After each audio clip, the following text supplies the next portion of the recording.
તો બાપાનો જન્મ મિત્રો આ જગ્યાએ પર થયો હતો અને આપણે અંદરમાં આવતા જ આપણે જાજરિયા હનુમાનજીના આપણે દર્શન કરીએ છીએ. અહીં સરસ મજાનો મંદિરનો ગેટ છે, અહીં તમે જોઈ શકો છો.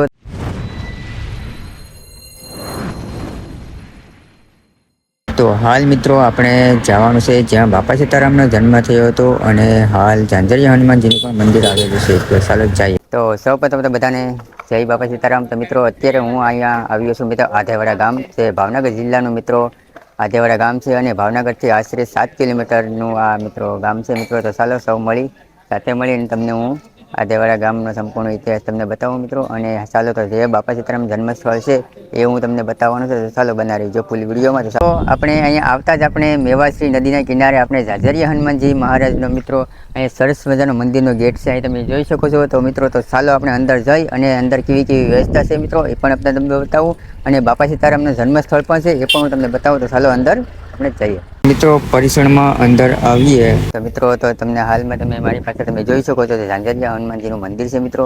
તો બાજુમાં એક્ઝેક્ટ મિત્રો બાપા સીતારામની પણ પ્રતિમા છે અને એની બાજુમાં તમે જોઈ શકો છો તો શ્રી ભગવાનની પ્રતિમા છે. ચાલો તમને અંદર જઈ અને તમને દર્શન કરાવું. તો મિત્રો આપણે અંદરમાં આવતા જ આપણે ઝાઝરિયા હનુમાનજીના આપણે દર્શન કરીએ છીએ. તો મિત્રો અને હનુમાનજીની પાછળ આપણે તમે જોઈ શકો છો તો આપણે રામ લક્ષ્મણ અને સીતાજી મિત્રો બિરાજમાન છે, એમના પણ આપણે દર્શન કરીશું. આપણે બાજુમાં આપણે જઈએ આપણે જમણી સાઈડ ઉપર તો આપણે ત્યાં બાપા સીતારામના પણ આપણે દર્શન કરીએ અને આપણે ડાબી બાજુ છે આપણે મહાદેવના પણ આપણે દર્શન કરીએ. તો ચાલો હું તમને દર્શન કરાવું. હાલ તમે જોઈ શકો છો સરસ મજાનું મંદિરનું પટાંગણ છે ને આપણે હનુમાનજી મહારાજના પણ આપણે દર્શન કરીએ અને રામ ભગવાન, સીતા મૈયા અને લક્ષ્મણજીના પણ દર્શન કરીએ. તમે જોઈ શકો છો તો સરસ મજાના આપણે બાપા સીતારામના પણ દર્શન કર્યા અને આપણે મહાદેવ દેવના મિત્રો આપણે દર્શન કરી રહ્યા છીએ. તેને જોઈ શકો છો તો સરસ મજાને અહીંયા શિવલિંગ છે આપણે મહાદેવની અને નંદી મહારાજ પણ બિરાજમાન છે.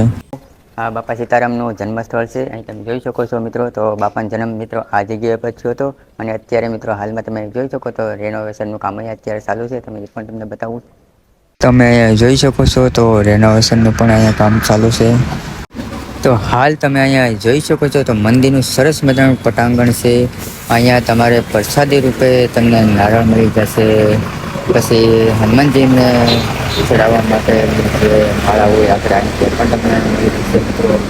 તમે જોઈ શકો છો.